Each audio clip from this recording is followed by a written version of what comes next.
ইসলাম বলেছেন, একজন মুমিনের পায়ে যদি একটা কাঁটা বিঁধে, চলতে চলতে একটা কাঁটা বিঁধে, এর বিনিময়ে আল্লাহ পাক তার গুনাহগুলো মাফ করে দিবেন।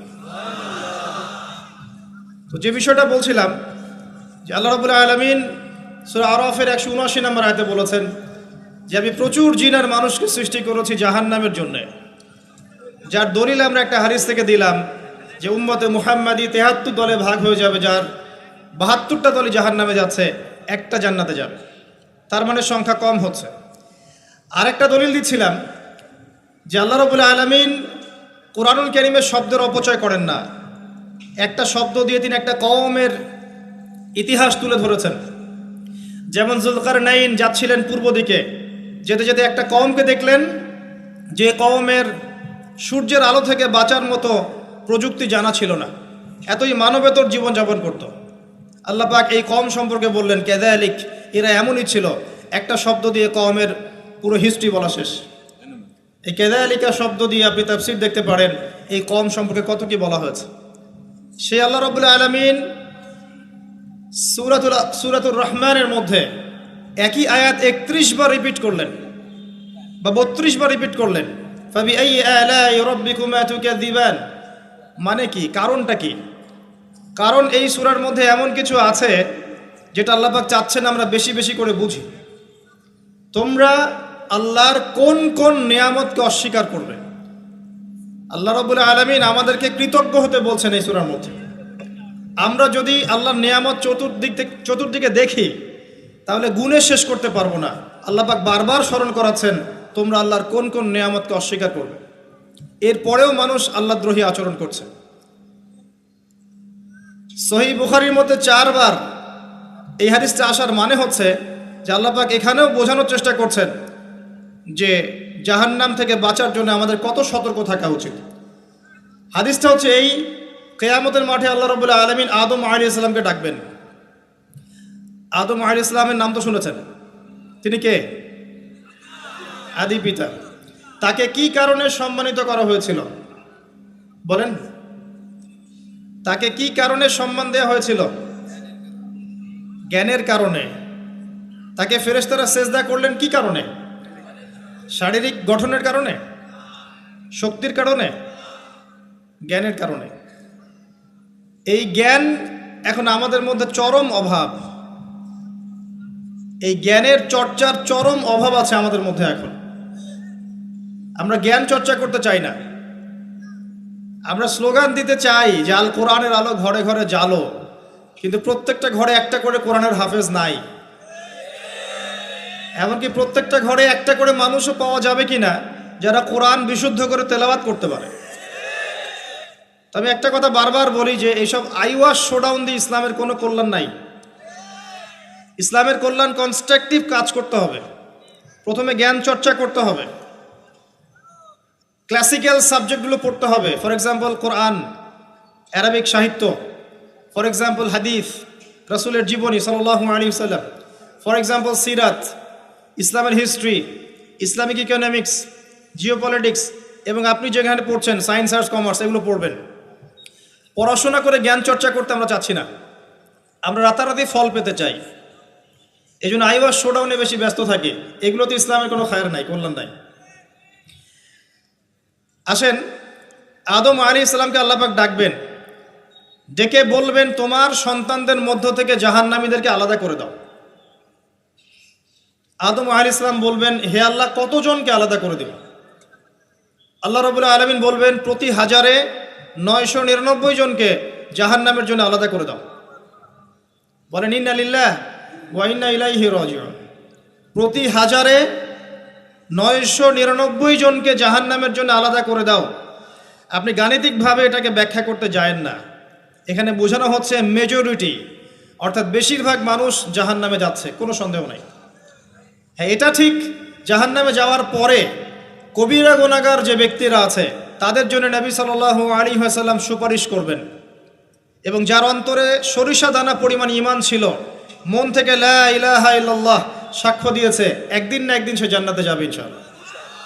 কিন্তু আমরা কি চাইবো জাহান্নামের শাস্তি ভোগ করে জান্নাতে যেতে? জাহান্নাম কি এটা একটা হাদিস দিয়ে বুঝাচ্ছি। আল্লাহ রাব্বুল আলামিন এই পৃথিবীর সবচেয়ে সুখী মানুষটাকে, এই পৃথিবীতে যার কোনো দুঃখ কষ্ট কিচ্ছু ছিল না, এই মানুষটাকে ডেকে নিয়ে আসবেন। ডেকে নিয়ে এসে জাহান্নামে ঢুকাবেন এক মুহূর্ত সময়ের জন্য, ধরেন 1 সেকেন্ড বা 1 ন্যানো সেকেন্ড। এরপরে বের করে নিয়ে আসবেন, নিয়ে এসে বলবেন, পৃথিবীতে কি সুখে ছিলে? সেই ব্যক্তি বলবে, সুখ কি জিনিস হে আল্লাহ আমি জানি না। আমি কি বুঝাতে পারছি ভাই? সুখ কি জিনিস আমি জানি না। আর আল্লাহ রাব্বুল আলামিন এই পৃথিবীর সবচাইতে কষ্টে থাকা মানুষটাকে ডেকে নিয়ে আসবেন, এনে জান্নাতে ঢুকাবেন, ঢুকে 1 মুহূর্ত সময় রাখবেন, বের করে নিয়ে আসবেন। বলবেন, পৃথিবীতে কষ্টে ছিলে? সেই বান্দা বলবে, কষ্ট কি জিনিস আল্লাহ আমি জানি না। এটাই সেই আয়াতের ব্যাখ্যা বলা যায়। আল্লাহ পাক বলেছেন, কুল্লু নাফসিন যায়িকাতুল মাউত, প্রত্যেকটা নফস বা আত্মা মৃত্যুর স্বাদ গ্রহণ করবে। ফাইন্নামা তুওয়াফাউনা উজুরাকুম ইয়াওমাল কিয়ামাহ, কিয়ামতের মাঠে তোমাদের পূর্ণ প্রতিদান দেয়া হবে। ওই দিন ফামান যুহজিহা আনিন নার ওয়া উদখিলাল জান্নাহ ফাকাদ ফাজ, সেদিন যাকে আল্লাহ পাক জাহান্নাম থেকে বাঁচাবেন, জান্নাতে প্রবেশ করাবেন, একমাত্র সে ব্যক্তি সফল, আর কেউ সফল নয়। এই আয়াতটা হচ্ছে দ্য ডেফিনেশন অফ সাকসেস, যার পিছনে আমরা ছুটছি। আমরা সাফল্যের পিছনে ছুটি না। সফল হতে হবে, নিজের পায়ে দাঁড়াতে হবে, টাকা পয়সা করতে হবে, বাড়ি গাড়ি করতে হবে, ব্যাংক ব্যালেন্স করতে হবে, জমি জমা করতে হবে, একটা সুন্দরী গার্লফ্রেন্ড চাই, একটা স্ত্রী চাই, তাই না? আমরা সাফল্যের পিছনে ছুটতে চাই, আর আমাদেরকে বস্তুবাদী দর্শন শেখায় এগুলোই সাফল্যের মানদণ্ড। তা আল্লাহ পাক এখানে বলছেন, যাকে জাহান্নাম থেকে বাঁচানো হবে আর জান্নাতে প্রবেশ করানো হবে, এই ব্যক্তি ছাড়া কেউ সফল না। পৃথিবীতে আপনি অনেক বড় নেতা হতে পারেন, ইভেন অনেক বড় আলেমও হতে পারেন, অনেক বড় পলিটিশিয়ান হতে পারেন, অনেক বড় প্রশাসনের কর্মকর্তা হতে পারেন, অনেক বড় ইকোনমিক্স হতে পারেন, কলামিস্ট হতে পারেন, বুদ্ধিজীবী হতে পারেন, হাফেজ হতে পারেন, হুএভার ইউ আর, যদি কিয়ামতের মাঠে আপনি জান্নাতে যেতে না পারেন, আপনি সফল না। আর পৃথিবীতে যে মানুষ মুদির দোকান করছে, ভ্যান চালাচ্ছে, রিক্সা চালাচ্ছে, বারবার সেলুনে কাজ করে, কৃষক কৃষি কাজ করে, যাদেরকে মানুষ চেনেও না, ইমান আছে, 5 ওয়াক্ত নামাজ পড়ে, ছেঁড়া কাপড় পরে থাকে, এত মান মর্যাদা নাই, ভাইরাল না, মানুষ চিনে না, গভীর রাত্রে তাহাজ্জুদ পড়ে, দেখবেন এই ব্যক্তি যদি কিয়ামতের মাঠে জান্নাতে চলে যায়, এই ব্যক্তি আমার চেয়ে সফল, কোনো সন্দেহ নাই। তা আমাদের দৃষ্টিভঙ্গি আগে চেঞ্জ করতে হবে, দুনিয়ামুখী দৃষ্টিভঙ্গি ত্যাগ করতে হবে, পরকালমুখী দৃষ্টিভঙ্গি দরকার।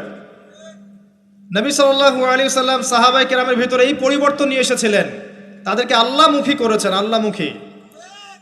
যখন তারা আল্লাহমুখী হয়ে গেছেন, তখন দুনিয়া তাদের কাছে তুচ্ছ হয়ে গেছে। দুনিয়ার কষ্ট সহ্য করে নিয়েছেন, দুনিয়ার ভোগ বিলাস ত্যাগ করে দিয়েছেন, দুনিয়াকে সর্বোচ্চ প্রাধান্য দেননি, হাজত বা প্রয়োজন মনে করেছেন। দুনিয়ার সব কাজ করেছেন শুধু আল্লাহ সন্তুষ্টির জন্য।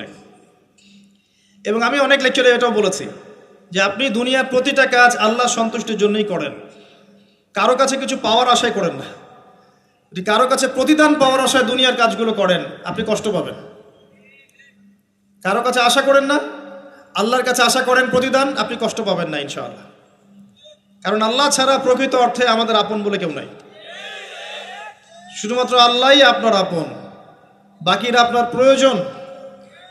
মানুষ মানুষকে ভালোবাসতে পারে না, মানুষ মানুষের অবস্থানকে ভালোবাসে। এটা আপনারা হারে হারে ফিল করবেন যত দিন যাবে দেখবেন এটা আখিরুজ জামান, এটা আখিরুজ জামান, শেষ জামানা চলছে। এখন ফিতনাগুলো এমনভাবে পড়তে থাকবে যেন একটা মালা ছিঁড়ে দিলে পুঁথিগুলো যেমন টপটপ করে পড়ে যায়, এইভাবে ফিতনাগুলো আসতে থাকবে। ওই হাদিসের দিকে আসেন। নবী সাল্লাল্লাহু আলাইহি ওয়াসাল্লাম বলছেন, আদম আলাইহিস সালামকে ডেকে আনা হবে, বলা হবে তোমার সন্তানদের মধ্য থেকে জাহান্নামীদেরকে আলাদা করে দাও। আল্লাহ পাক বলবেন, প্রতি 1999 জনকে আলাদা করে দাও, একজন জান্নাতে যাচ্ছে প্রতি 1000-এ। কিন্তু listen to me very carefully, কিন্তু আল্লাহ পাক সূরা নিসা একটা কথা বলেছেন, ইন্নাল্লাহা লা ইয়াগফিরু আন ইউশরাকা বিহি ওয়া ইয়াগফিরু মা দুনা যালিকা লিমান ইয়াশা। আল্লাহ রাব্বুল আলামিন তার সাথে শিরকের গুনাহ ছাড়া অন্য যে কোনো গুনাহ যাকে ইচ্ছা মাফ করতে পারেন।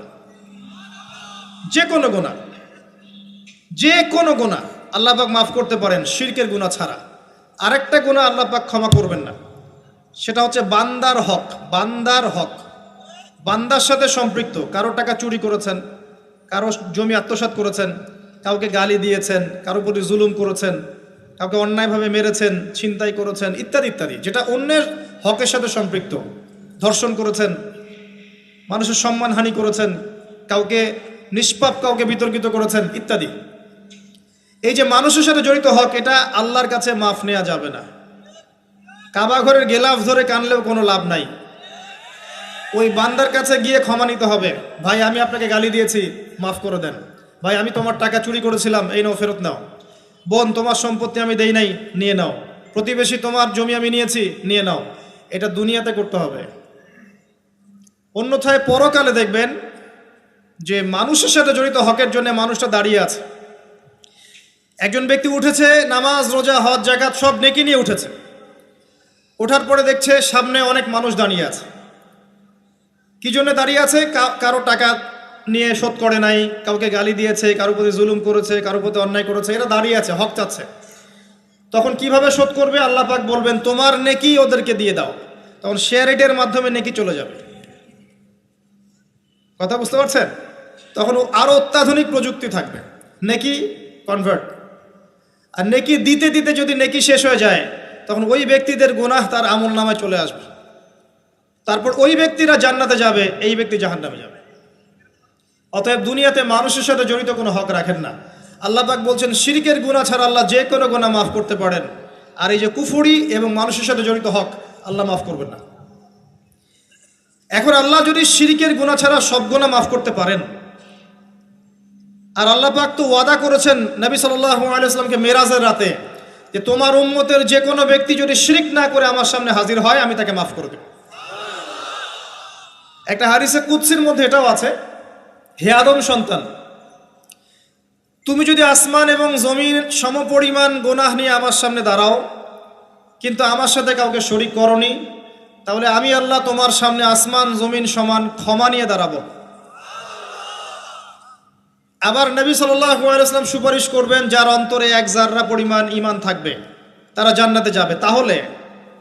তাহলে কি কারণে 1999 জন মানুষ জাহান্নামে যাবে? উত্তরটা দেন দেখি।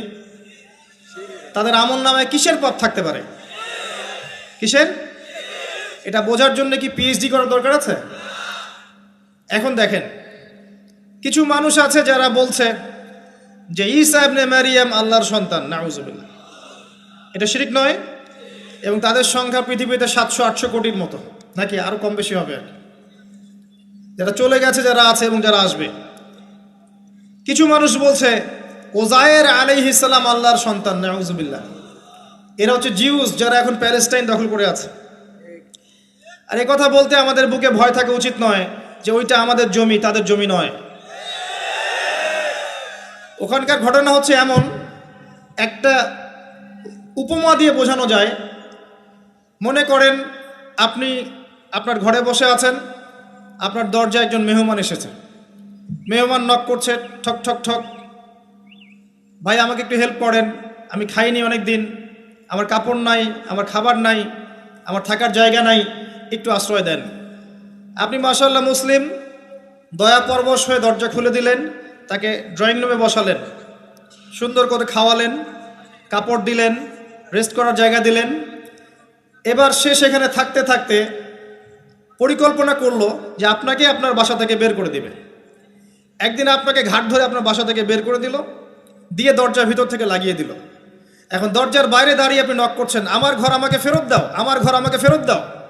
আর এই ব্যক্তি বলছে আপনি জঙ্গি, আপনি সন্ত্রাসী।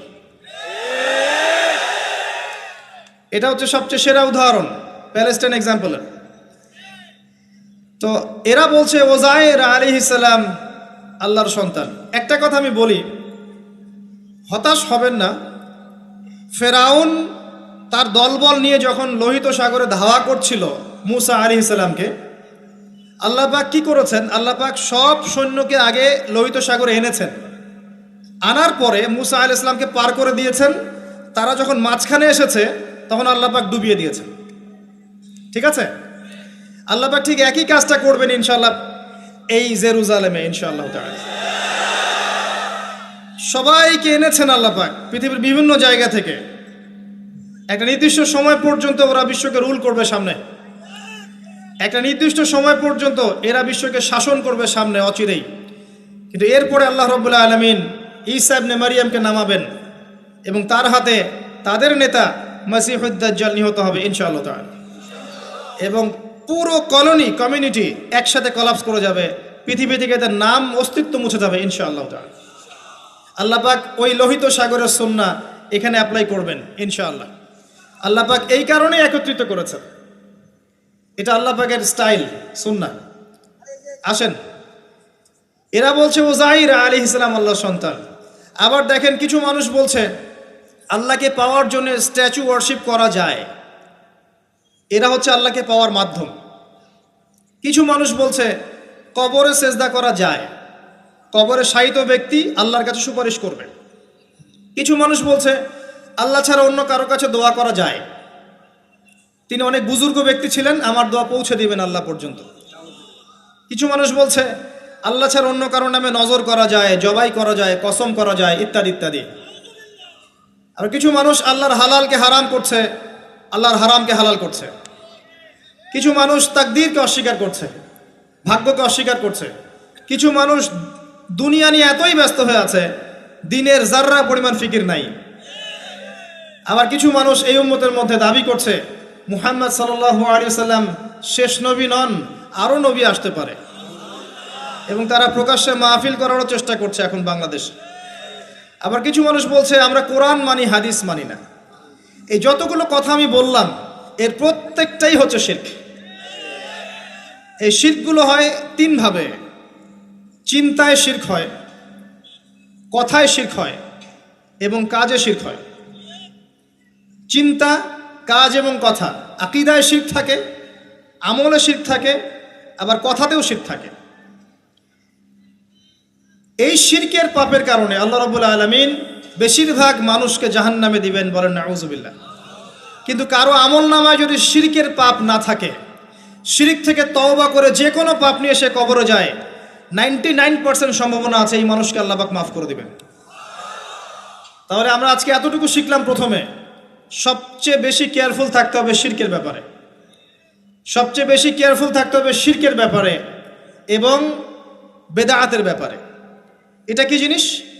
বেদাত হচ্ছে এমন জিনিস, মানে আমিলা আমালান লাইসা আলাইহি আমরুনা ফাহুয়া রাদ। নবী সাল্লাল্লাহু আলাইহি ওয়াসাল্লাম বলেছেন, কেউ যদি এমন কোনো কাজ করে ইসলামের মধ্যে যেই কাজের পিছনে আমার কোনো দলিল নাই, প্রমাণ নাই, আমার পক্ষ থেকে কোনো আদেশ নাই বা নিষেধ নাই, কোনো হুজ্জত নাই, এটাই বেদাত, প্রত্যাখ্যাত।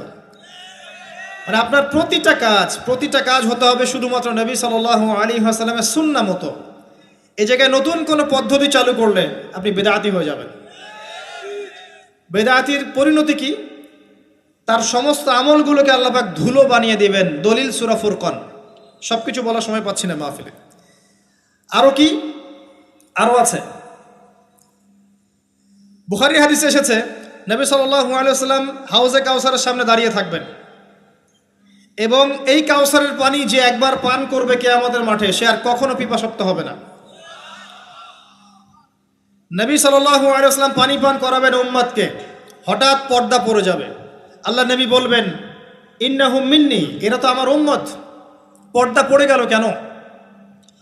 তাকে জানানো হবে ইন্নাকা লা তাদরি মা আহদাসা বা'দাক, হে নবী আপনি জানেন না আপনার মৃত্যুর পর এরা আপনার শরীয়তের মধ্যে কত বেদাত চালু করেছিল। তো বেদাতীদের সম্পর্কে নবী সাল্লাল্লাহু আলাইহি ওয়াসাল্লাম বলবেন সুহকান সুহকান লিমান গায়্যারা বা'দি, দূর হও যারা আমার দ্বীনের মধ্যে সংযোজন করেছো, দূর হয়ে যাও। নবীজি অভিশাপ দিবেন, নাউযুবিল্লাহ।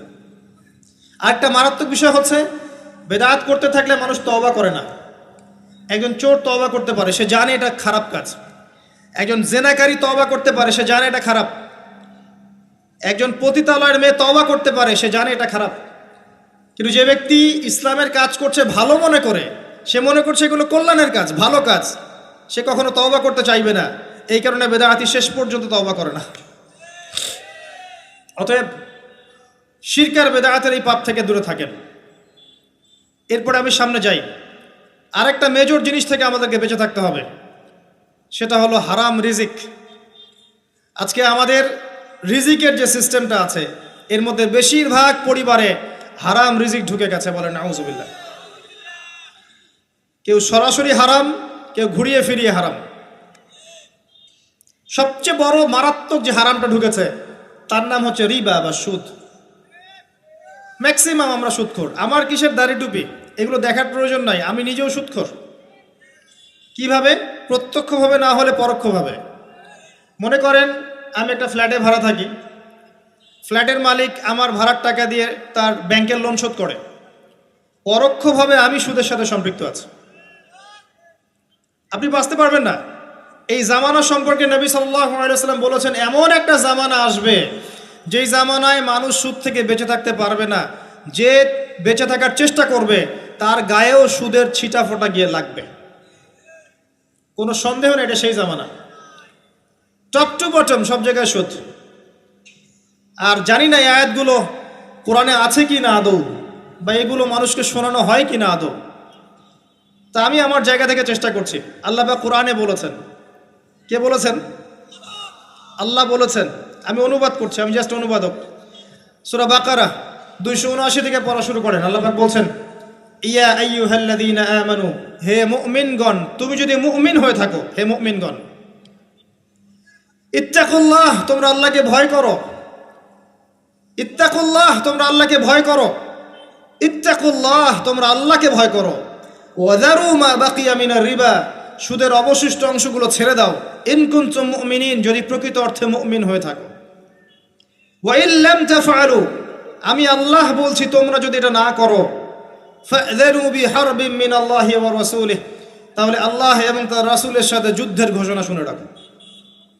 গো অ্যাহেড, এখন রাস্তা আপনার। আমি অনুবাদ করে শুনিয়ে দিয়েছি, আপনার কান পর্যন্ত পৌঁছে গেছে। এখন decision is yours, path is yours, choose your path. রাস্তা আপনার, আপনি ফিক্স করেন কি করবেন। যদি আপনি সুদ খান 1 নাম্বার, অথবা দেন 2 নাম্বার, 3 আপনি সাক্ষী থাকেন, 4 লিখে রাখেন, আপনি সমান পাপী। এই 4 শ্রেণীর মানুষকে নবী সাল্লাল্লাহু আলাইহি ওয়াসাল্লাম অভিশাপ দিয়েছেন, লাআনত করেছেন।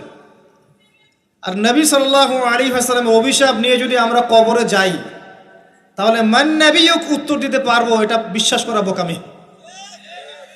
তার অভিশাপ নিয়ে যদি আমরা হাসরের মাঠে উঠি, হাউজে কাউসারের পানি পাবো, প্রত্যাশা করাটা বোকামি হবে। তার অভিশাপ নিয়ে যদি আমরা হাসরের মাঠে উঠি, তাহলে তিনি আমাদের জন্য সুপারিশ করবেন, এটা ভাবা বোকামি হবে। মেরাজের রাতে আল্লাহ রাসূল দেখে এসেছেন, এক শ্রেণীর মানুষকে রক্তের নদীতে ফেলে মাথা ফাটিয়ে দেয়া হচ্ছে। নবী জিজ্ঞাসা করলেন সাল্লাল্লাহু আলাইহি ওয়াসাল্লাম, এরা কারা হে জিবরাইল? জিবরাইল আলাইহিস সালাম বলেন, এরা আপনার উম্মতের সেই সব ব্যক্তি যারা ছিল সুদখোর, যারা সুদের মধ্য দিয়ে মানুষের রক্ত চুষে খেয়েছে।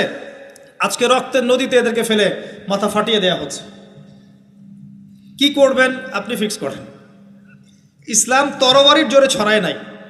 আমি আপনার গর্দানে তরোয়াল ধরে বলবো না যে সুদ ছেড়ে দেন, বলবো? কেউ বলবে না। ইসলাম এভাবে ছড়ায় নাই। ইসলাম সৌন্দর্য দিয়ে ছড়িয়েছে, সুন্দর উপদেশ দিয়ে ছড়িয়েছে। উদউ ইলা সাবিলি রাব্বিকা বিল হিকমা ওয়াল মাউইযাতিল হাসানাহ ওয়াজাদিলহুম বিল্লাতি হিয়া আহসান, এভাবে ইসলাম ছড়িয়েছে। ফাযাক্কির ইন নাফাআতিয যিকরা সায়াযাক্কারু মান ইয়াখশা, হে নবী আপনি উপদেশ দিন, যদি উপদেশ কাজে লাগে শীঘ্রই যারা আল্লাহকে ভয় করে তারা আপনার উপদেশ গ্রহণ করবে ইনশাআল্লাহ। ওয়া ইয়াতাজান্নাবুহাল আশকা, যারা পাপাচারী ফাসিক তারা উপদেশ গ্রহণ করবে না। ফাযাক্কির ইন্নামা আনতা মুযাক্কির, আপনি উপদেশ দিন, আপনি শুধু উপদেশদাতা। লাস্তা আলাইহিম বিমুসাইতির, আপনি কারো উপর দারোগা নন। এটা একজন দায়ীর কাজ, একজন আলেমের কাজ, এর বেশি কিছু না। আমাদের ম্যাক্সিমাম রিজিকের মধ্যে সুদ ঢুকে গেছে। হয় আমরা খাচ্ছি, না হলে দিচ্ছি, না হলে সাক্ষী থাকছি, না হলে লিখে রাখছি। আরেকটা কথা বলি, এই হাদিসটাও শুনে রাখেন। নবী করিম সাল্লাল্লাহু আলাইহি ওয়াসাল্লাম কার নবী? আপনার তো, আপনারই তো নবী। তিনি বলেছেন সুদের পাপের 73টা শাখা আছে। কতটা? যার সর্বনিম্ন শাখা হচ্ছে নিজের মায়ের সাথে জেনা করা। এখানে যদি একটা বিল্ডিং থাকে, যে বিল্ডিংয়ের মধ্যে মনে করেন কথার কথা না আউযুবিল্লাহ অনেক প্রস্টিটিউট মহিলা আছে, কথা বুঝতে পারছেন? এখানে আছে অনেক প্রস্টিটিউট মহিলা যারা এখনকার ভাষায় সেক্স ওয়ার্কার্স, কারণ তারা যৌনকর্মী বলতে চায়, পতিতা শব্দ ইউজ করতে চায় না, তারা এটাকে একটা স্বীকৃতি দিতে চেষ্টা করছে আর কি। সেক্স ওয়ার্কার্স এটা একটা কাজ, নাউযুবিল্লাহ। এই কারণেই সমাজে বেশি বেশি মহামারী ছড়াবে, এই কারণেই সমাজে এমন এমন কিছু পাপ ছড়াবে, এমন এমন কিছু রোগ ছড়াবে যে এই রোগগুলো কখনো ছিল না ইতিহাসে। এই কারণেই হাদিসে এসেছে শেষ জামানায় যখন অশ্লীলতা বেড়ে যাবে, বেহায়াপনা বেড়ে যাবে, নগ্নতা বেড়ে যাবে, তখন সমাজে বেশি বেশি এমন এমন রোগ ছড়াবে যে এই রোগগুলো আগে কখনো ছিল না। মনে করেন এখানে এমন একটা বিল্ডিং আছে, সেখানে কিছু সেক্স ওয়ার্কার্স আছে, এখানে কেউ ম্যানেজার, কেউ কাজ করে, কেউ মনে করেন দারোয়ান, কেউ মনে করেন ডিলার এগিয়ে দিচ্ছে, কেউ মনে করেন যে ঘরে ঢুকিয়ে দিচ্ছে, ইত্যাদি ইত্যাদি। এক একজন এক এক সেকশনে কাজ করছে, আর একটা কর্পোরেট সেকশনের মতো। এখন আপনি কি তাদের কারো বাসায় দাওয়াত খেতে চাইবেন? চাইবেন? আপনি কি তাদের কারো উপার্জন খেতে চাইবেন? যদি এমন হয় এখানে সব সেক্স ওয়ার্কার্স নয়, সবাই আমাদের মা, নাউযুবিল্লাহ। শব্দটা প্রয়োগ করলাম আঘাত করার জন্য, কারণ নবীজি বলেছেন মায়ের কথা। মনে করেন এরা সবাই আমাদের মা, নাউযুবিল্লাহ। এখন কি আপনি এটাকে পছন্দ করবেন? এখানে যদি কেউ কাজ করে তার রিজিক খেতে চাইবেন? রিবার মধ্য দিয়ে আমরা এগুলো করছি, কোনো ফিকির নাই, যায় আসে না কাজ কারো কিছু, দিব্যি খাচ্ছে। যখন দেখবেন পাপ করতে করতে করতে করতে আমার মনের মধ্যে কোনো রিয়াকশন হচ্ছে না, তখন বুঝে নেবেন কলব মরে গেছে, ডিস্ট্রয়েড, ডেড হার্ট। হ্যাঁ, একজন মুমিনের পরিচয় হচ্ছে ছোট ছোট পাপ তার কাছে পাহাড়ের মতো মনে হবে, আর একজন ফাসিকের পরিচয় হচ্ছে বড় বড় পাপ তার কাছে মাছির মতো মনে হয়, তাড়ালেই চলে যাবে। আরও আছে, সহিহ বুখারীর একটা হাদিসে নবীজি বলেছেন, যে ব্যক্তি 1 দিরহাম সুদ খায় সে যেন 36 বার জেনা করেছে। একবার জেনা করার শাস্তি 100 বেত্রাঘাত এবং 1 বছরের জন্য বহিষ্কার, যেটাকে আমরা উস্কে দিই এখন বলি কাছে আসার গল্প। একবার সূরা নূর পড়েন, সূরা নূরের প্রথম আয়াতগুলো পড়েন। যদি কেউ জেনা করে একবার 100 বেত্রাঘাত এবং 1 বছরের জন্য বহিষ্কার। আর যদি কোনো বিবাহিত ব্যক্তি করে তার শাস্তি হচ্ছে রজম, পাথর নিক্ষেপ করে হত্যা করা। আর 1 দিরহাম সুদ খেলে আপনি 36টা মেয়েকে রেপ করছেন। এবার চিন্তা করেন, এই শাস্তিগুলো যদি দুনিয়ায় কার্যকর না হয় এবং দুনিয়াতে যদি আমরা তওবা না করে যেতে পারি, পরকালে কার্যকর হবে কোনো সন্দেহ নাই। দুনিয়াতে শোধ করে যাওয়া ভালো পরকালের চাইতে। অতএব আল্লাহর ওয়াস্তে আমি হাত জোর করে রিকোয়েস্ট করছি, আল্লাহর ওয়াস্তে সুদ ছেড়ে দেন। ভ্যান চালায় খান, সবজি বিক্রি করে খান, একটা ছোট কাপড়ের ব্যবসা করে খান, একটা মাছের আড়ত করে খান, গবাদি পশু প্রতিপালন করে খান, কৃষিকাজ করে খান, আল্লাহর ওয়াস্তে সুদে যায় না। আপনার পুরো দুনিয়া এবং আখিরাত বরবাদ হয়ে যাবে এবং আপনি এর মধ্য দিয়ে আল্লাহর সাথে যুদ্ধ করছেন, নবীর সাথে যুদ্ধ করছেন। এর উপরেও আছে পেপার মানির মধ্যে সুদ। ওই যে বললো 1 দিরহাম, এই দিরহাম আবার কি জিনিস? দিরহাম মানে রৌপ্য মুদ্রা, দিনার এটা কি জিনিস? স্বর্ণ মুদ্রা, ইসলামিক মুদ্রা। সেই যে চলে গেছে ব্রিটিশরা আসার আগে, এখন আর দেখা যায় না। একটা গোল্ড কয়েন যার মূল্যটাকে ইকোনমিক্সের ভাষায় বলে ইন্ট্রিনসিক ভ্যালু। এই ভ্যালুটা এই স্বর্ণ মুদ্রার ভিতরেই থাকে। একটা পেপার মানির ভ্যালু, ইন্ট্রিনসিক ভ্যালু এর ভিতরে থাকে না, এর বাইরে থাকে, যেটাকে আপনি নিয়ন্ত্রণ করতে পারবেন, কমাতে পারবেন, বাড়াতে পারবেন। আর এর সাথে যখন পেট্রো ডলার অ্যাড হয়েছে তখন তো মাশাআল্লাহ জুলুম আরও উপরে উঠে গেছে। আর যারা পেট্রো ডলার সিস্টেম চালু করেছে, এইসব ভোগবিলাসী আরবদেরকে আমরা বলি এরা হচ্ছে আমিরুল মুমিনিন, নাউযুবিল্লাহ, সুবহানাল্লাহ। কত অন্ধ হলে মানুষ এদেরকে আমিরুল মুমিনিন মনে করতে পারে, যারা মুসলিমদের প্রপার্টি সব আমেরিকার হাতে তুলে দিয়েছে, আর সেই প্রপার্টি দিয়ে এরা বম্বিং করে করে সারা বিশ্বের মধ্যে মুসলিম হত্যা করছে। আল্লাহ পাক সেই যে বলেছেন সূরা মাইদার মধ্যে 51 নম্বর আয়াতে, ইয়া আইয়ুহাল্লাযীনা আমানু, হে মুমিনগণ, লা তাত্তাখিযুল ইয়াহুদা ওয়ান নাসারা আউলিয়া, হে মুমিনগণ তোমরা ইহুদি এবং খ্রিস্টানদেরকে বন্ধুরূপে গ্রহণ করো না। কে বলেছেন? আল্লাহর চেয়ে কি আমি জিওপলিটিক্স ভালো বুঝি? আল্লাহর চেয়ে আমি আমার ভালো মন্দ ভালো বুঝি? কাদেরকে? বা'দুহুম আউলিয়া ও বা'দ, যারা একে অপরের বন্ধু, যারা একে অপরের বন্ধু। ওয়া মান ইয়াতাওয়াল্লাহুম মিনকুম ফাইন্নাহু মিনহুম, তোমাদের মধ্যে কেউ যদি ওদের দিকে মুখ ফিরায় সে তাদের অন্তর্ভুক্ত, এই উম্মার কেউ না তারা। সে যেই হোক, বিশ্বের এইসব নামধারী মুসলিম কান্ট্রিদের চাইতে বাংলাদেশের পররাষ্ট্রনীতি অনেক ভালো আছে, হাজার গুণে ভালো আছে। কি মনে করেন আপনি? এসব ফাসেকা জালেমদেরকে আপনি আমিরুল মুমিনিন মনে করছেন? আল্লাহ পাক বোঝার তৌফিক দান করুন। আসেন, রিবার কথা বলতে গিয়ে কথাটা আসছি, ইন্ট্রিনসিক ভ্যালু বলে একটা বিষয় আছে। এত ডিটেলস বিষয় মাহফিলে বলা সম্ভব না।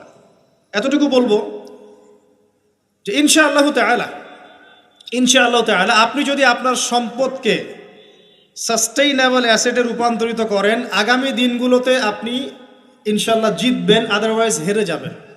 ফর এক্সাম্পল, আপনি যদি আপনার সম্পদকে জমিতে কনভার্ট করেন, গবাদি পশুর প্রজেক্ট করেন, আপনি যদি মাছের প্রজেক্ট করেন, ব্যবসা ইনভেস্ট করেন, বা কিছু গোল্ড রাখেন, কিছু সিলভার, কিছু আপনার রূপা রাখেন, ইত্যাদি ইত্যাদি, পরবর্তী সময়গুলোতে গিয়ে আপনার সম্পদের মান কমে যাবে না, ইনশাআল্লাহ বাড়বে। এটা আপনি সমস্ত সম্পদ যদি পেপার মানির মধ্যে রেখে দেন, আস্তে আস্তে আপনার সম্পদের মান কমবে। সামনে 10, 15, 20, 30 বছর পর আপনি সম্পদ হারাবেন। এর চেয়ে বেশি কিছু আমি বলতে পারবো না, বাকিটা আপনারা পড়াশোনা করে বুঝে নেবেন।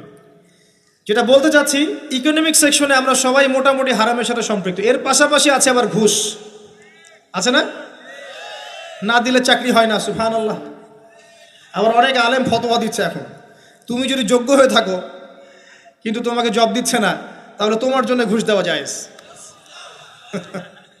সুবহানাল্লাহ, কত ঘুরিয়ে ফিরিয়ে জায়েজ করছি আমরা, আল্লাহ ভালো জানেন। যে নিবে আর যে দিবে সমান অপরাধী দুজন।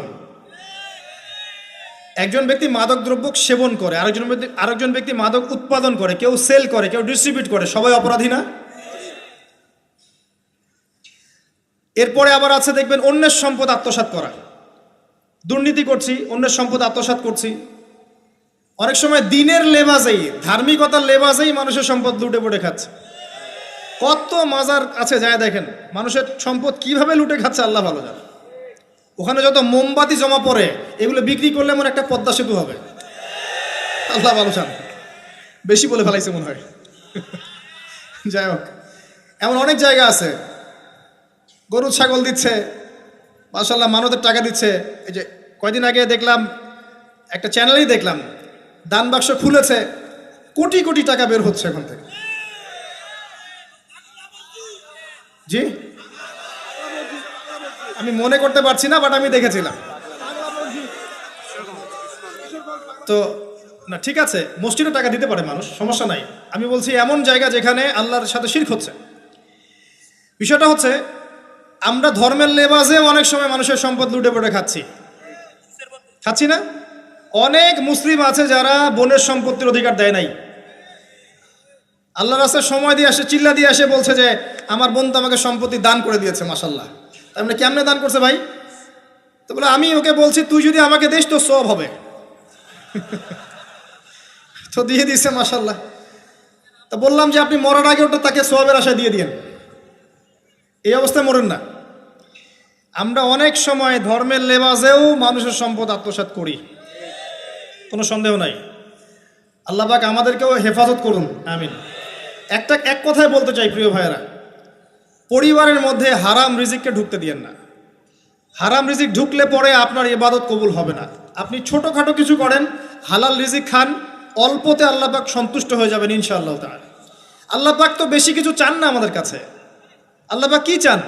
আমরা তাকে ভালোবাসি, আমরা তার জন্য আমাদের ইবাদতগুলো ঢেলে দেই, তার সাথে শিরক না করি, তার নবীর সুন্নাহ মতো চলি, একটু হালাল খাই, একটু পর্দা করি, বাচ্চা কাচ্চাদেরকে ইসলামী আদর্শে বড় করি, পরিবারের আদর্শটা একটু ঠিক করি। এত বেশি কিছু কি আল্লাহ পাক চান আমাদের কাছে?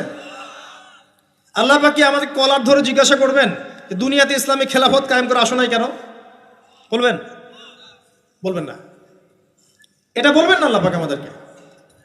কিন্তু যাকে আল্লাহ পাক ওই ক্ষমতা দিয়েছেন তাকে বলবেন তোমাকে ক্ষমতা দিয়েছিলাম, তুমি কেন করো নাই? কথা বুঝতে পারছেন? সবার জন্য সব কিছু না, আমরা সাধারণ মানুষ। সাধারণ মানুষের জন্য সাধারণ কাজগুলো যথেষ্ট। একটু পড়াশোনা করেন, আল্লাহ পাক তৌফিক দান করুক, একটু আমল করেন, একটু পর্দা করেন, একটু হালাল খান, তাওহীদে থাকেন, সুন্নতে থাকেন, নবীর মতো লাইফ কাটান, 5 ওয়াক্ত নামাজ পড়েন, সামর্থ্য হলে যাকাত দেন, রমজান মাসে রোজা রাখেন, সামর্থ্য হলে হজ করেন, ইনশাল্লাহ আপনি জান্নাতি। একটা হাদিস আমি পড়েছি ফয়জুল কালাম বইয়ের মধ্যে, মাদ্রাসায় পড়ানো হয়, ক্লাসিক্যাল একটা বই, সবাই কিনতে পারেন। ফয়জুল কালাম অত্যন্ত চমৎকার হাদিসের একটা বই। এর মধ্যে একটা হাদিস আছে যেটা পড়ে শান্তি লাগে, মনে হয় যে না আশা আছে পরকালে বাঁচার। সেটা হচ্ছে নবী সাল্লাল্লাহু আলাইহি ওয়াসাল্লাম সাহাবীদেরকে বলছেন যে তোমরা সাহাবীরা এমন একটা যুগে বাস করছো যেই যুগে ইসলামের 10% কেউ যদি ছেড়ে দেয় সে ধ্বংস হয়ে যাবে। কথা বুঝতে পারছেন? সাহাবীদেরকে নবীজি বলছেন তোমরা এমন একটা যুগে বাস করছো যেই যুগে যদি ইসলামের 10% 1/10 কেউ ছেড়ে দেয় সে ধ্বংস হয়ে যাবে। কিন্তু তোমাদের পরে এমন একটা যুগ আসবে যেই যুগে মানুষরা যদি ইসলামের 10% ধরে রাখতে পারে সফল হয়ে যাবে। এটা সেই যুগ না? আপনার এই যুগে প্রতিটা সেক্টরেই ফিতনা। আপনার ধর্মে দেখবেন তাওহীদের মধ্যে শিরক, সুন্নতের মধ্যে বেদাত, আলেমদের মধ্যে বিভক্তি, কাদা ছোড়াছড়ি, গালাগালি, হিংসা বিদ্বেষ, পরশ্রী কাতরতা, কত কি দেখতে পাচ্ছেন। আপনি ধর্মের মধ্যে শিরক দেখছেন, বেদাত দেখছেন, অর্থনীতিতে হারাম দেখছেন, পরিবারের মধ্যে বস্তুবাদিতা দেখছেন, কি দেখছেন না? সমাজের মধ্যে জেনা দেখছেন, পর্নোগ্রাফি দেখছেন, ফ্রি মিক্সিং দেখছেন, ফ্যামিনিস্ট রেভলিউশন দেখছেন, নগ্নতা দেখছেন, কি দেখছেন না? অর্থনৈতিক জীবনে আপনি এগুলো দেখছেন, বৈশ্বিক জীবনে আপনি মারামারি, কাটাকাটি, রাহাজানি দেখছেন, হত্যা, রক্তপাত দেখছেন। কোন যুগে বসে আছেন আপনি? এই যুগে আপনি 10% আমল করেন, জান্নাতি হয়ে যাবেন ইনশাআল্লাহ। আল্লাহ পাক তৌফিক দান করুন, কবুল করুন। একটা বিষয় হচ্ছে আমল করা, একটা বিষয় হচ্ছে আকীদা পোষণ করা। আমি যদি আকীদা পোষণ করি যে ইসলামের মধ্যে, কোরআন এবং সুন্নাহর মধ্যে প্রতিটা বিষয়ের সমাধান আছে, এটা যদি আপনি বিশ্বাস করেন, এরপরে অল্প আমল করেন, কোনো সমস্যা নেই ইনশাআল্লাহ। কারণ আপনার আকীদা ঠিক আছে। আপনি আমল করতে পারেন নাই কিন্তু আকীদা ঠিক ছিল। আপনি মেনে নিয়েছেন লা ইলাহা ইল্লাল্লাহ, কোনো ইলাহ নেই আল্লাহ ছাড়া, মুহাম্মাদুর রাসূলুল্লাহ, কোরআন হুজ্জাতুল্লাহ, কোরআন আল্লাহর হুজ্জা, সুন্নাহ তরিকাতুন নবী, এটা আল্লাহর নবীর তরিকা। এগুলোর মধ্যে সব কিছুর সমাধান আছে, এটা আপনি মেনে নিয়েছেন মন থেকে। এবার আমল করতে গিয়ে আপনি পারছেন না। নামাজ পড়ছেন 5 ওয়াক্ত, হয়তো পরিবারটা ঠিক মতো করতে পারছেন না, চেষ্টা করছেন, হালালে থাকার চেষ্টা করছেন, কখনো কখনো হারাম ঢুকে যাচ্ছে, আপনি চেষ্টা চালিয়ে যাচ্ছেন ক্রমবর্ধমানভাবে, কিন্তু আপনি আকীদা রাখেন এটাই চূড়ান্ত, এটাই সঠিক, ইনশাআল্লাহ আল্লাহ পাক আপনার সব গুনাহ মাফ করে দিবেন। আর একজন ব্যক্তি আকীদাই রাখে না, সে মনে করে ইসলাম ওই যুগে চলতে, ওই যুগে চলে না। সে মনে করে কোরআন এবং সুন্নাহ সব কিছু নাই, আমার মস্তিষ্ক প্রসূত বুদ্ধি সব কিছু। কেউ মনে করে সায়েন্সই সব কিছু, কেউ মনে করে মানব রচিত বিধানই সব কিছু। কেউ যদি এগুলোকে চূড়ান্ত মনে করে তখন আমল আর কাজে আসবে না। এই বাতিল আকীদা নিয়ে বেশি বেশি আমল করেও লাভ নাই। আকীদা আগে স্পষ্ট করতে হয়, পরিষ্কার করতে হয়। আল্লাহ পাক আমাদেরকে পরিচ্ছন্ন আকীদা দান করুন, আমিন। রিজিকের ব্যাপারে প্রিয় ভাইরা সচেতন হয়ে যান। এরপরে চলে আসেন একটা মৌলিক জায়গায় আসবো, ফ্যামিলি। এখানে মা বোনরা আছেন, এখানে অনেক যুব সমাজের তরুণ তরুণীরা আছে, আমাদের পিতৃস্নেহ পিতৃমহ অনেক আমাদের পিতামহরা আছেন। এটা একটা ভালো সুযোগ এই পরিবার সম্পর্কে দুটো মৌলিক কথা বলার জন্য। আমি অনেক দিন থেকে চাচ্ছিলাম এমন একটা পরিবেশ। লিসেন ভাই, আল্লাহ পাক একটা আয়াতে বলেছেন, সূরা তাহরিম আয়াত নাম্বার 6, ইয়া আইয়ুহাল্লাযীনা আমানু, হে মুমিনগণ, কু আনফুসাকুম, নিজে জাহান্নামের আগুন থেকে বাঁচো, ওয়া আহলিকুম নারা, তোমার পরিবার বর্গকে বাঁচাও, আলাইহা মালাইকাতুন গিলাজুন শিদাদ, যেই জাহান্নামে কঠোর মনের ফেরেশতা আছেন, লা ইয়াসুনাল্লাহা মা আমারহুম ওয়া ইয়াফআলুনা মা ইউমারুন, আল্লাহ পাক তাদেরকে যে আদেশ করেন সে আদেশ পালনে তারা বিন্দুমাত্র ভূক্ষেপ করে না, মানে বিন্দুমাত্র গাফেলতি করে না। আল্লাহ পাক ভয় দেখাচ্ছেন জাহান্নামে এমন ফেরেশতা আছেন, আল্লাহ যা আদেশ করবেন তাই করবে। এই জাহান্নাম থেকে নিজে বাঁচো, পরিবার বর্গকে বাঁচাও। নিজে বাঁচবো কিভাবে? আমি বলে দিয়েছি কিভাবে। আপনি জ্ঞান অর্জন করবেন, আমল করবেন, হালাল খাবেন, তাওহীদে থাকবেন, সুন্নতে থাকবেন, ইনশাল্লাহ বেঁচে যাবেন। পরিবার বর্গকে বাঁচাবেন কিভাবে? আসেন শুরু করি শুরু থেকে। শুরুটা হবে আপনার বিয়ে দিয়ে।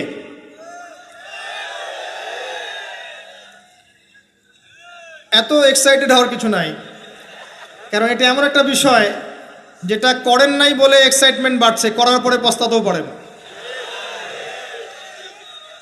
এটা এমনই দিল্লি কা লাড্ডু, যে খাবে সেও পস্তাবে, যে খাবে না সে বেচারাও পস্তাবে। তবে আপনারা খেয়ে পস্তান আলহামদুলিল্লাহ। এমনভাবে শুরু করেন না পরিবারটা যে আপনি একজন তরুণী, আপনি একজন তরুণ বিয়ে করছেন, বিয়ের সময়ে দিনদারিতা বাদ দিয়ে অন্য কিছু দেখতে যায় না। যদিও বা অর্থ সম্পদ, বংশমর্যাদা, সৌন্দর্যের কথা হাদিসে এসেছে, হাদিসটা এমন নয় যে তোমরা 4টা গুণ দেখেই বিয়ে করো, এমন নয়। হাদিসটা এমন নয়, অনুবাদটা অনেকেই ভুল করে, অনেকেই ভুল করে। হাদিসে বলা হয়নি কখনো 4টা গুণ দেখেই বিয়ে করো, এটা নয়। বরং বলা হয়েছে 4টা গুণ দেখে বিয়ে করা হয়। কথা কি বুঝতে পারছেন? কেউ এটা দেখে, কেউ এটা দেখে। তোমরা দিনদারিতা দেখো, না হলে তোমাদের হাত ধুলোয় ধূসরিত হবে। হাদিসটা এমন। এক্ষেত্রে কি আমরা বলবো, প্রথমত বিয়েটাকে সহজ করে দেন। বিয়েটাকে সহজ না করলে সমাজে জেনা বাড়তে থাকবে, এবং জেনা বাড়ার কারণ আছে। যখন পর্নোগ্রাফিটাতে ফ্রি অ্যাক্সেস দেওয়া হয়েছে, মানুষ রাতের বেলা পর্ন দেখতে পারে, কেউ বাধা দেওয়ার নাই। উপরের সেকশন থেকে কিন্তু এটাকে বন্ধ করে দেওয়া যেত। পৃথিবীর অনেক কান্ট্রি আছে যেখানে অনেক কিছু চলে না। চাইনিজরা ফেসবুক ইউজ করে না, করে? ওরা কি উন্নত জাতি না? ওরা তো এখন আমেরিকাকে যদি বলে ওঠো উঠবে, আমেরিকাকে বসতে বলে বসবে। ওরা এমন জায়গায় চলে গেছে। ওই ইউক্রেন ইস্যু নিয়ে আমেরিকা, ন্যাটো আর এই ব্রিটেন আর ফ্রান্স আর ইসরায়েল কিছুই করতে পারবে না ইনশাআল্লাহ। বিকজ এখানে একটা বড় অ্যালায়েন্স আছে চায়না এবং রাশিয়ার, কিছুই করতে পারবে না। বরং এর উদ্দেশ্য, যে উদ্দেশ্যে এটা কাজ করেছিল তারা, এটাতে সফল হবে না তারা ইনশাআল্লাহ। আজকের টপিক এটা না, আমি এদিকে যাচ্ছি না। মূল বিষয়টা হচ্ছে যে সহজ করতে হবে বিয়েটাকে। উপযুক্ত বয়স হয়ে গেলেই একটা উপার্জনের সোর্স খুঁজবেন আগে। বেকার অবস্থায় বিয়ে করতে যায় না, উপার্জনের সোর্স খুঁজবেন, তারপরে আপনি আপনার পরিবারকে বলবেন আমার বয়স হচ্ছে, আমাকে বিয়ে দাও। এবার আসেন, বিয়ের সময় দিনদারিতা ছাড়া অন্য কিছু দেখতে যায় না। এরপরে যদি সে সুন্দর হয় বা সুন্দরী হয় বা ভালো বংশের হয়, অথবা দেখা যায় যে ভালো টাকা পয়সা ওলা ইত্যাদি ইত্যাদি, এটা আপনার নূরুন আলা নূর, এটা বোনাস। কিন্তু এগুলো যদি নাও থাকে, শুধু দিনদারিতা থাকে, আপনি রাজি হয়ে যান। পরিবারের কর্তাদেরকেও বলবো যে মেয়ে বিয়ে দেওয়ার সময় ছেলের টাকা পয়সা দেখতে যায় না, ছেলের স্ট্যাটাস দেখতে যায় না বেশি বেশি। পরে দেখবেন এই মেয়ে ওর ঘরে গিয়ে পস্তাচ্ছে। আর ছেলের পিতাদেরকেও বলবো, ছেলেকে যখন বিয়ে দিবেন, একটা মেয়েকে কিনে নিব আর সাথে কিছু যৌতুকের টাকাও নিব, এই টেন্ডেন্সি নিয়ে বিয়ে করতে যায় না। ওই বিয়েতে বারাকা বেশি, যেখানে খরচ কম, যেখানে বেশি হট্টগোল নাই। চট্টগ্রাম অঞ্চলের বিয়ের মতো না। একটা বিয়েতে মনে হয় 40-50 লাখ টাকা খরচ করে ফেলায়। গেটেই সাজাবে বলে 4-5 লাখ টাকা খরচ করে। সুবহানাল্লাহ। এই 5 লাখ টাকা দিয়ে, এই 5 লাখ টাকা দিয়ে আর মনে হয় 10টা-20টা পরিবারকে বিয়ে দেওয়া যাবে। হ্যাঁ, লোহার আংটি দিয়ে বিয়ে করেছে সাহাবী। লোহার আংটিও নাই তোমার বাসায়? বলছে না ইয়া রাসূলুল্লাহ, লোহার আংটিও তো নাই আমার বাসায়। তাহলে কি করবা? কোরআনের কয়টা সূরা জানো? যে এই সূরাগুলো জানি, এগুলো শিখিয়ে দিও, যাও, মোহর হয়ে গেছে। কত সহজ বিয়ে, কত সহজ। আর এখন যেটা হয়, মেয়ে খুঁজবে দিনদার বিল গেটস, আর ছেলে খুঁজবে দিনদার ক্যাটরিনা। কথা বুঝতে পারছেন? প্রিয় ভাইয়েরা, দিনদারি থেকে প্রাধান্য দেন, আর কিচ্ছু না। আপনি সফল হবেন ইনশাআল্লাহ, শান্তি পাবেন। এবং বিয়ের পরে আল্লাহর পক্ষ থেকে একটা ভালোবাসা আসবে। যদি আপনি দেখেন যে আপনার স্ত্রী খাদিজা রাদিয়াল্লাহু আনহার মতো, আয়েশা রাদিয়াল্লাহু আনহার মতো, হাজেরা আলাইহিস সালামের মতো সবর করেনেওয়ালা, যে আপনাকে দিনের পথে এগোতে সাহায্য করে, তাহলে আর অন্যদিকে চোখ দেওয়ার দরকার নাই, রাজি হয়ে যান। এরপর আপনার পরিবার শুরু। এখানে উভয়ের মাঝে হৃদ্যতা, ভালোবাসা থাকতে হবে। তবে আরেকটা কথা বলে রাখি, সবাই মনোযোগ দিয়ে কথাটা শোনেন। একটা পরিবারের ভিত্তি শুধু ভালোবাসা দিয়ে টিকে থাকে না। একটা পরিবারের ভিত্তি টিকে থাকে আপোষের বিশ্বাসের উপরে। একে অপরকে বিশ্বাস করতে শিখতে হবে, একে অপরকে শ্রদ্ধা করতে হবে, একে অপরের সম্মান দিতে জানতে হবে। আপনাকে আপনার স্ত্রীকে আপন মনে করতে হবে, আপনাকে আপনার স্বামীকে আপন মনে করতে হবে। বাইরের মানুষ আপন নয়, এরা আপন আপনার। একজন লেবাস, পোশাক। এরপরে আপনি মোহর শোধ করেন, আপনি সন্তান সন্ততি নেন, সন্তান সন্ততিদেরকে আল্লাহর এবং তার রাসূলের আদর্শে বড় করে তোলেন। পরিবারের মধ্যে তালিম চালু করেন, তালিম। পরিবারের মধ্যে তাওহীদ রাখেন, সুন্নত রাখেন, একসাথে খেতে বসেন। স্ত্রীকে হাদিয়া দেন, স্ত্রীকে গিফট দেন, তাকে মাঝে মাঝে ঘুরতে নিয়ে যান, তাকে নিয়ে রিফ্রেশমেন্টে যান, তাকে সময় দেন, তাকে টাইম দেন, তাকে সময় দেন। নবী সাল্লাল্লাহু আলাইহি ওয়াসাল্লাম আয়েশা রাদিয়াল্লাহু আনহার কোলে মাথা রেখে কোরআন তেলাওয়াত করতেন, তার সাথে চাঁদনি রাতে দৌড়েছেন এবং চাঁদ দেখেছেন, সফর করেছেন, রাতের বেলা হেঁটেছেন, সময় দিয়েছেন, খালি পায়ে হেঁটেছেন। সময় দেন। এখন এমন একটা অবস্থা যে পুরুষদেরকে মনে করা হয় যে তারা হচ্ছে মানি মেকিং মেশিন, তারা খালি টাকা পয়সা মেক করবে, আর স্ত্রীরা হচ্ছে ওই চুলা ঠেলবে সারাদিন। আমরা এমন মনে করে নিই আর কি। আবার এই যে ফ্যামিনিস্ট রেভলিউশন যখন থেকে আসছে, ফ্যামিনিস্ট রেভলিউশন কি জিনিস? দাজ্জালের ফলোয়ার্স আর কি, যে মেয়েদেরকে আপনি ঘরে রাখতে পারবেন না। তো তারা যখন থেকে এসেছে, ইমার্জ করেছে, তখন থেকে তার একটা কনসেপ্ট দিয়েছে যে পুরুষ আর নারী একে অপরের প্রতিদ্বন্দ্বী। দেখবেন প্রতিদ্বন্দ্বিতামূলক কথাবার্তা বলে। স্বামীর মুখের উপর তর্ক করতে যাবেন না। স্বামীকে বাইরের অনেকগুলো বিষয় ফেস করতে হয়। একজন স্বামী মনে করেন প্রশাসনে চাকরি করে, তাকে তার ডিউটি ফেস করতে হয়, তার বসকে মেনটেন করতে হয়, তার এগুলো সামলাতে হয়, তাকে বাজারঘাট করতে হয়, সারাদিন পরিশ্রম করে সে বাসায় ঢোকার পরে আপনি মুখটা গোমরা করে বসে থাকেন। স্বামী আহলান সাহলান করেন না, তাকে একটু আদর করেন না, মহব্বত করেন না, তো অটোমেটিকলি তো আপনার দিক থেকে তার মনটা চলে যাবে অন্যদিকে। স্বাভাবিক। আপনি আপনার স্বামীর জন্য সাজেন না, বাইরের মানুষের জন্য সেজে বুঝে আপনি মার্কেটে যান। প্রবলেম সেগুলা। এরা মনে করে স্বামী স্ত্রী একে অপরের প্রতিদ্বন্দ্বী, অথচ এরা একে অপরের পরিপূরক। একে অপরের পরিপূরক। উভয় হৃদ্যতা ভালোবাসায় পরিবার গড়ে ওঠে। যে পরিবারের মধ্যে হৃদ্যতা ভালোবাসা আছে, ওই পরিবারের বাচ্চা কাচ্চারা দেখবেন বড় আলেম হবে, বড় নেতা হবে, বড় কিছু হবে ইনশাআল্লাহ। যেখানে এগুলো নাই, ওই সন্তানরা বড় হয় হতাশার মধ্যে, কাজের বুয়ার কাছে, ডে কেয়ার সেন্টারে। এরা তো বড় হয়ে জঙ্গি হবেই, সন্ত্রাসী হবেই, স্বাভাবিক। ভালো প্যারেন্টিং দিতে পারে নাই। এরকম না বিষয়টা। সময় দিতে হবে, একে অপরের দায়িত্ব বুঝতে হবে, আপোষের মধ্যে বিশ্বাস থাকতে হবে, ভালোবাসা থাকতে হবে এবং সবরের মানসিকতা থাকতে হবে। মেয়েদের ব্যাপারে বলাই হয়েছে তারা বাঁকাহার, অতএব চাপ দিতে যায় না, ভেঙে যাবে। চাপ দিতে যায় না, ভেঙে যাবে। ওই অবস্থায় ছেড়ে দিলে ওই অবস্থায় থেকে যাবে। একটা কথা আমি বলি, আমি শিখেছি আমার লাইফ থেকে, আল্লাহ পাকের প্রতিটা সৃষ্টি এক একটা রূপক মেসেজ দিচ্ছে। জানেন, রাবার গাছ দেখেছেন? রাবার গাছ, যেই গাছ থেকে রাবার হয়, গাছটাকে দেখবেন পরিচ্ছন্ন, গাছটা পরিষ্কার। যে নিজে পরিষ্কার করে সে নিজেও পরিচ্ছন্ন। জমিনের মধ্যে দেখবেন মৃত জমিন, বৃষ্টি পড়লো, সজীব হয়ে উঠল, সবুজ ধান ক্ষেত। এই সবুজ ধান ক্ষেতটা আপনার যৌবন, আস্তে আস্তে ফসল হবে। এই ফসল হওয়ার টাইমটা হচ্ছে আপনার পৌরত্ব। এরপরে ফসলটা কেটে ফেলা হবে। এই ফসলটা আপনার ভালো কাজ, আমল সালেহ, এটাকে রেখে দেওয়া হবে। বাকিটাকে হলুদ বর্ণের যে খড়কুটো, এটাকে জ্বালিয়ে দেওয়া হবে। এই যে ধান গজালো, একটা সিজন গেল, এর মধ্যে আপনার দুনিয়ার জীবনের হায়াতের রূপকতা আছে। জি, পাহাড়কে দেখেন, পাহাড় বিশালতা নিয়ে দাঁড়িয়ে থাকে। ওর গায়ে যতই ঢিল মারেন, লাথি মারেন, সমালোচনা করেন, সে নড়বে না তার জায়গা থেকে। থাকবে, সে ওর জায়গায় স্টিল থাকবে, কিন্তু সে শান্ত থাকে, সে চিল্লাফাল্লা করে না। তাই যারা সাহসী, বীর, তারা বেশি কথা বলে না, শান্ত থাকে। যারা পাহাড়ের মতো দৃঢ়, ওরা বেশি কথা বলে না। সাগরকে দেখেন, বিশাল সাগর, কক্সবাজারে যান, সাগরকে বিশাল সাগর গর্জন করছে, ভিতরে অনেক সম্পদ, অনেক মাখলুক আছে। আপনি সামনে গিয়ে দাঁড়ান, বিনয়ের সাথে আপনার পা ধুয়ে দেবে, কোনো অহংকার করবে না।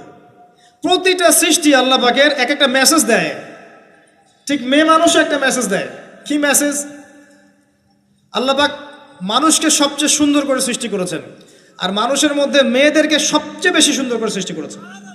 আল্লাহ পাকের সবচেয়ে সুন্দর সৃষ্টি হচ্ছে মেয়েরা, এবং তারা খুব নরম হয়, নরম, প্রজাপতি ধরার মতো।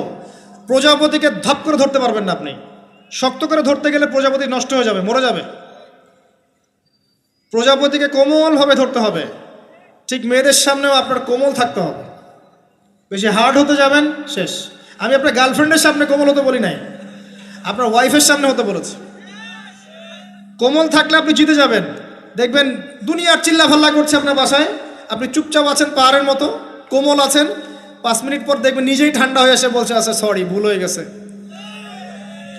আর যদি আপনি চিল্লা ফাল্লার কাউন্টার দিতে যান, তাহলে দেখবেন সুটকেস গোছানো শেষ, বাবার বাড়ি চলে গেছে। ডিল করা খুব ডিফিকাল্ট। এখানে আপনাকে খুবই সবরের পরিচয় দিতে হবে। আল্লাহ পাক বোঝার তৌফিক দান করুন। আর আমরা মা বোনদেরকে রিকোয়েস্ট করব, 4টা মূলনীতি মেনে কাপড় চোপড় পরবেন। আপনার কাপড়টা এমন হবে না যেই কাপড়টা পরলেও অঙ্গ প্রত্যঙ্গ দেখা যায়, বোঝা যায়, এমন হবে না। কাপড়টা এমন হবে না এত টাইট ফিটিং যে আপনার অঙ্গের উঁচু নিচু অবয়ব বোঝা যায়, এমন হবে না। কাপড়টা এমন হবে না যেটা অমুসলিমদের পোশাক, আর কাপড়টা এমন হবে না যেটা পুরুষদের পোশাক। এই মূলনীতিগুলো মেনটেন করে কাপড় পরবেন ইনশাআল্লাহ। এছাড়াও মেয়েদের কথায় পর্দা আছে, চলনে পর্দা আছে, ওঠা বসায় পর্দা আছে। নামাজ পড়ার সময় তাদেরকে কিছুটা শালীনভাবে নামাজ পড়তে হয়। তাদের চোখের দৃষ্টির মধ্যে পর্দা আছে। এগুলো কে শিখাবে এখনকার মেয়েদেরকে? সবসময় বিজি দেখবেন নতুন কোন সিরিয়াল আসছে, নতুন কোন ফ্যাশন আসছে, নতুন কোন পার্লারে কি আসছে, কোন কাটিং আসছে, কোন নায়িকা আসলো। ওই যে বাংলাদেশে কোন এক নায়িকা আসছে, তাই নিয়ে মিডিয়াতে এমন তোলপাড়, মনে কি না কি একটা অবস্থা। আল্লাহর কাছে তোমার কি মূল্য আছে হে? আল্লাহর কাছে তোমাদের কি মূল্য আছে? তোমরা কি 5 ওয়াক্ত নামাজ পড়ো? তোমরা কি পর্দা করো? তোমাদের মধ্যে হায়াবোধ কিছু আছে? তোমরা মানুষকে ভালো কিছু শেখাও, সমাজকে ভালো কিছু দাও, শালীন কিছু দাও। আল্লাহর কাছে তোমাদের কি মূল্য আছে? নবী সাল্লাল্লাহু আলাইহি ওয়াসাল্লাম তো জাহান্নাম দেখে সেই কথাটাই বলেছেন, আমি জাহান্নাম দেখে আসলাম, সেখানে বেশিরভাগ অধিবাসী হচ্ছে মেয়ে, নারী। কি কারণ? তারা এমন কাপড় চোপড় পরে বাইরে ঘুরতো যেই কাপড় পরেও তারা নগ্ন থাকতো। আমি কি ব্যাখ্যা করতে হবে? আপনি দেখতে পারেন না? এবং তারা স্বামীর সাথে কুফরি করত। সারা জীবন স্বামী যদি তাদের ভরণ পোষণ দেয়, ভালোবাসে, মহব্বত করে, তাদের জন্য জীবনটা ক্ষয় করে ফেলে, এক পর্যায়ে গিয়ে বলবে সারাটা জীবন তোমার কাছে কিছুই পাইলাম না। বাস্তব। এগুলোর কারণে মেয়েরা বেশি বেশি জাহান্নামে যাবে। এবং তারা মানুষ মারা গেলে মাতম করে, বুক পিঠ চাপড়ায়, এই কারণে যাবে। এবং তর্ক লাগলে অভিশাপ দেয় বেশি, এই কারণে যাবে। আল্লাহ পাক আমাদের মা বোনদেরকে হেফাজত করুন। তবে একটা হাদিস আছে সুসংবাদের। নবী সাল্লাল্লাহু আলাইহি ওয়াসাল্লাম বলেছেন, একজন নারী যদি 4টা কাজ করতে পারেন, জান্নাতের যে কোনো দরজা দিয়ে ইচ্ছা প্রবেশ করতে পারবেন। 1 নাম্বার 5 ওয়াক্ত নামাজ, 2 নাম্বার রমজান মাসে সওম, 3 নাম্বার আপনার লজ্জাস্থানের হেফাজত অর্থাৎ খাস পর্দা, এবং 4 নাম্বার আপনার স্বামীর আনুগত্য। ফ্যামিনিস্ট আকীদার মেয়ে হলে আনুগত্যকে দাসত্ব মনে করে, স্বামীর আনুগত্যকে তারা দাসত্ব মনে করে। স্বামী কে? স্বামীর সম্মান বোঝেন আপনি? স্বামী কে? যার ব্যাপারে নবী সাল্লাল্লাহু আলাইহি ওয়াসাল্লাম বলেছেন, আমি যদি আল্লাহ ছাড়া অন্য কাউকে সেজদা করতে বলতাম, তাহলে মেয়েদেরকে বলতাম তারা যেন স্বামীদেরকে সেজদা করে। আপনাকে আমি কিভাবে বুঝাবো স্বামী কে, স্বামীর মর্যাদা কোথায়? এগুলো কি ইসলাম মেয়েদেরকে ডমিনেট করছে এগুলো দিয়ে? কেন? এই স্বামী আপনার জন্য সারাটা জীবন ক্ষয় করে ফেলে। একটা চোর পর্যন্ত, একটা চোর, একটা করাপ্টেড মানুষ, দুর্নীতিগ্রস্ত মানুষ, সে চুরি করে, দুর্নীতি করে এনে বাচ্চাকে খাওয়ায়। একটা ধর্ষক পর্যন্ত ওর মেয়েকে আদর করে। পুরুষ মানুষ কি জিনিস কেমন করে বুঝবেন? সারাটা জীবন ক্ষয় করে ফেলায়। যদি আপনি তার আনুগত্য করেন, তার সামনে সুন্দর মতো থাকেন, তার কথার সাথে তর্ক না করেন, ভালোবাসা দিয়ে থাকেন, আপনার জন্য সে জীবন দিতে প্রস্তুত থাকবে। এরকম পুরুষ মানুষ। আপনাদেরকে কেউ চোখ তুলে তাকালে ওর চোখ তুলে ফেলাবে, এরকম পুরুষ মানুষ। আর এখন তো পরিস্থিতি ডিফারেন্ট। বাসায় পুরুষ বাইরের ছেলের সাথে ফোনে প্রেম হয়ে গেছে, পালায় চলে গেছে, বিয়ে করে ফেলছে। দেখবেন বাসায় স্ত্রী আছে, বাইরের মেয়ের সাথে প্রেম করে বিয়ে করা শেষ। বিয়ে করলে সমস্যা নাই, ব্যভিচার করে ফেলছে।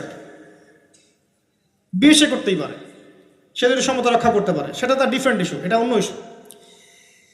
তো স্বামীর আনুগত্য আপনাকে কিভাবে বুঝাবো? এটা দাসত্ব নয়। নবী সাল্লাল্লাহু আলাইহি ওয়াসাল্লাম বলেছেন, কোনো স্বামী যদি কোনো স্ত্রীকে চায়, তার প্রয়োজনের জন্য চায়, মহব্বতের জন্যে, স্ত্রী যদি চুলায় রান্না করতে থাকে, ওই রান্না ফেলে দিয়ে তাকে আসতে হবে। হাদিস।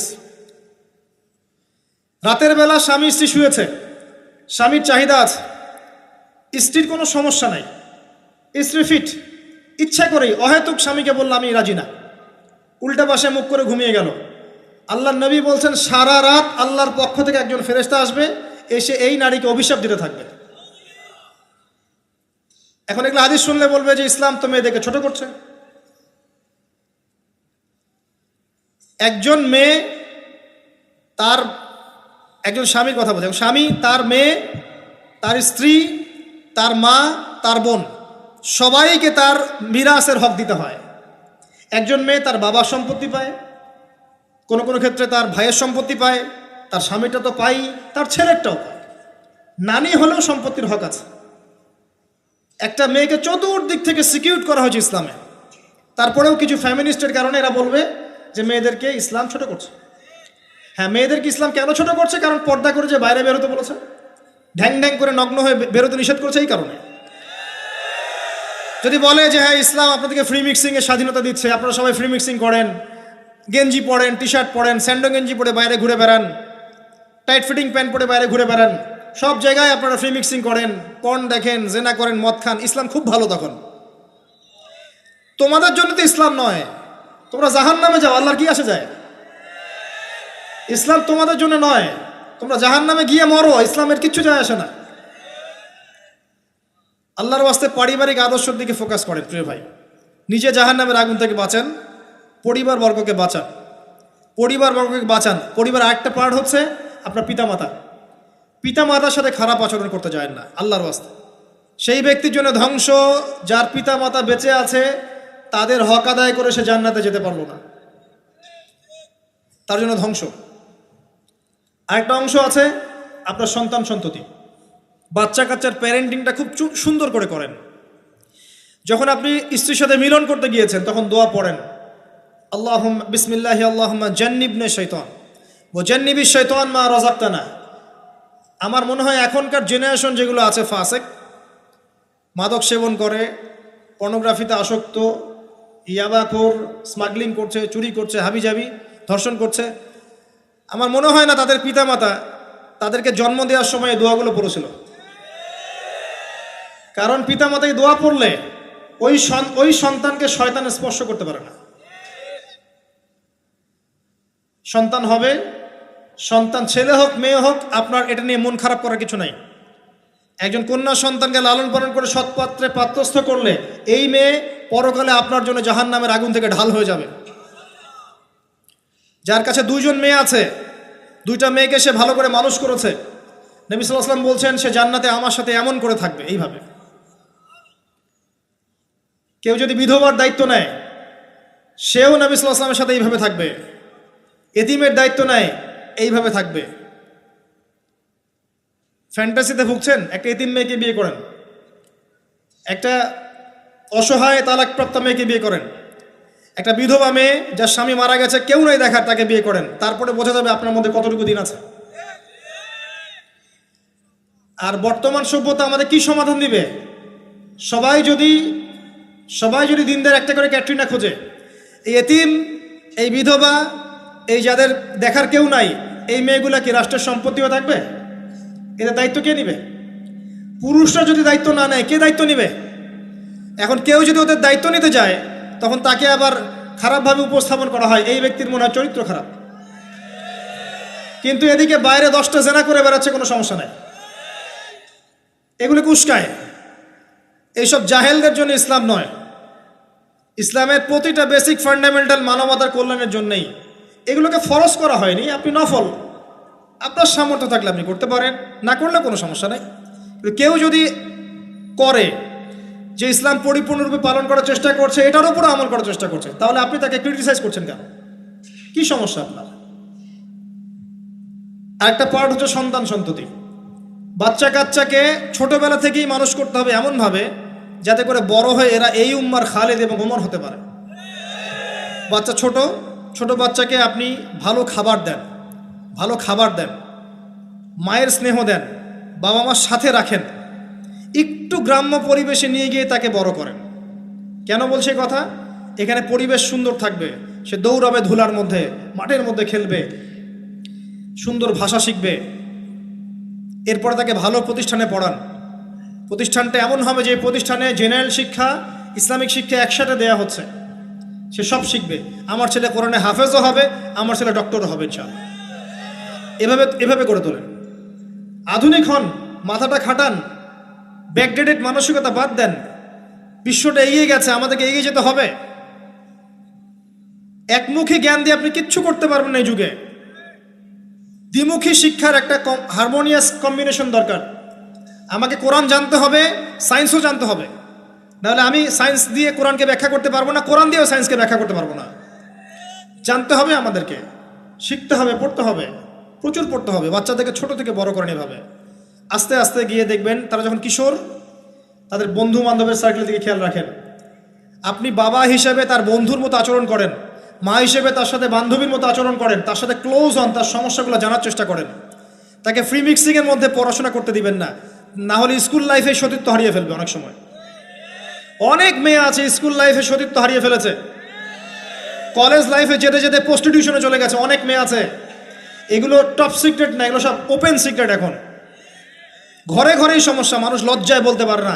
যে কটা মিডিয়া আসে এগুলো তো আমরা জানি, ঘরে ঘরেই সমস্যা ঢুকে গেছে, মানুষ লজ্জায় বলতে পারে না। ছোট ছোট বাচ্চা মেয়েদেরকে পর্যন্ত রেপ করা হচ্ছে এখন। এটা সেই ফ্যামিলিস্ট রেভলিউশনের কারণেই হচ্ছে।